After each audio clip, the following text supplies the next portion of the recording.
जो 7 गारंटी जो हरियाणा गवर्नमेंट के ओर से अनाउंस कर रहे, उस गारंटी को हम ये लागू करेंगे और इसीलिए हम इस गारंटी को रखे हैं नाम 7 वायदे पक्के इरादे। तो ये जो 7 वायदे हैं, उसके अलावा भी मैनिफेस्टो में जो हमारा कम से कम 53 पेज का मैनिफेस्टो है, वो तो बाद में वो लोग डिटेल उसको चंडीगढ़ में आपको बताएंगे। लेकिन ये जो वायदे हैं हम इसको पक्का निभाएंगे। इसके लिए आज एआईसीसी ऑफिस से ये घोषणा कर रहे हैं। जैसा कि पूर्व वक्ता ने अपने इस पॉइंट को वो बताया है, लेकिन मैं उतने तफसील में नहीं जाता। मैं सिर्फ इतना कहूँगा कि हमारे 7 पॉइंट जो है, वायदे जो है, इसको हम खासकर 7 वर्ग में इसका बंटवारा किया है। एक तो महिलाओं को शक्ति हर महीने 2000 रुपये देने का हम वायदा कर रहे हैं और 2000 रुपये देकर हम रहेंगे हमारी सरकार आने के बाद। 500 रुपये गैस सिलेंडर के लिए हम देंगे और मोदी जी की सरकार बढ़ाते जाती है, लेकिन हम उसको घटाते जाएंगे। दूसरा है सामाजिक सुरक्षा को बल, जैसा कि बुढ़ापा पेंशन है, दिव्यांग पेंशन है, विधवा पेंशन है और ओल्ड पेंशन स्कीम। ये इसको हम पूरा अनुष्ठान में लाएंगे, उसको इम्प्लीमेंट करेंगे। और जिसका आंकड़े उन्होंने बताया कि बुढ़ापा पेंशन 6000 रुपये और दिव्यांग को 6000 रुपये, विधवा पेंशन को 6000 रुपये और ओपीसी जो भी स्कीम है, जो भी योजना है, उसके तहत मिलेगा। और तीसरा वायदा है युवाओं को सुरक्षित भविष्य।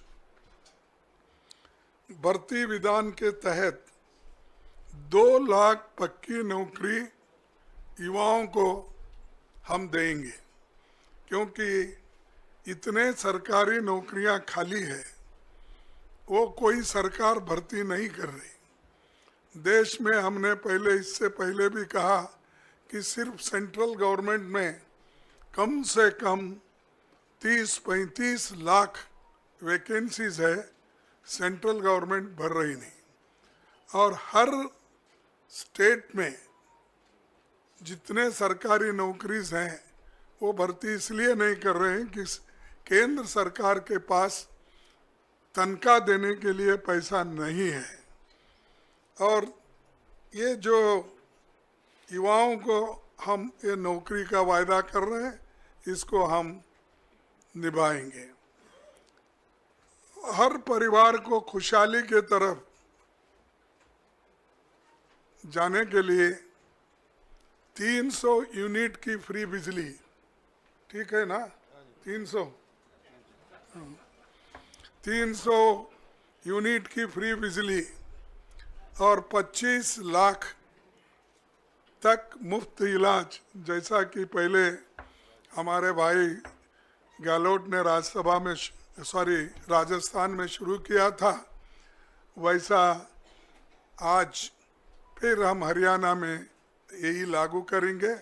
तो ये दोनों भी जो फ्री बिजली और मुफ्त इलाज, ये बहुत ही पक्का है और गरीबों को इससे बहुत फ़ायदा होगा, किसानों को भी फ़ायदा होगा। और हमारा 5वां जो है, गरीबों को छत, 100 गज का प्लॉट और 3.5 लाख की लागत से 2 कमरों का मकान। तो ये देखिए जरा, ये कम होता है क्योंकि 2 में क्या करना, उसके लिए बाद में सोचिए, क्योंकि पकाना किधर, सोना किधर। कम से कम एक किचन तो अगर रहा तो उसको ऐड कर दीजिए। तो किचन तो होगा, हाँ, किचन बाथरूम तो होगा। तो ना फिर ठीक है, लेकिन देखिए मैं अब तो फिर वायदा नहीं करता, क्योंकि आप अपने बजट को देखकर ये वायदे किए हैं। तो इसीलिए जब आपकी हालत सुधरेगी तो उस पर विचार कीजिए। फिर किसानों को समृद्धि, ये तो आप सभी को मालूम है, हम भी लड़ रहे हैं, राहुल गांधी जी भी एमएसपी के लिए बहुत लड़े, अभी भी लड़ रहे हैं। उसके अलावा एमएसपी की जो कानूनी गारंटी है, उसके लिए हम पार्लियामेंट में इलेक्शन में भी ये वायदा किया था। हमारे हरियाणा कांग्रेस कमेटी के आज के नेता लोग भी इस हरियाणा कांग्रेस का संकल्प पत्र में भी ये लिखा गया है। तो इस एमएसपी गारंटी का भी वो काम करेंगे। आखिरी में पिछड़ों को अधिकार, जातिगत सर्वे का, जातिगत जनगणना करने का बात हम ये पार्लियामेंट में भी उठाए थे और पार्लियामेंट के चुनाव में भी हमने इसका प्रचार किया। उसी ढंग से यहाँ पर जो हमारे हरियाणा में इसको जाति जनगणना की पूरी उन्होंने कोशिश करके वो जाति जनगणना इसलिए करेंगे कि हर कम्युनिटी के लोगों को, हर जाति के लोगों को वो कहाँ खड़े हैं, वेलफेयर स्कीम में उनका कहाँ स्थान है, चाहे इनकम में क्या है और शिक्षण में क्या है, नौकरियों में क्या है। ये हर चीज़ अगर आपको मालूम होना है तो ये जातीय जनगणना ज़रूरी है। इसीलिए वो काम हमारे हरियाणा की कांग्रेस पार्टी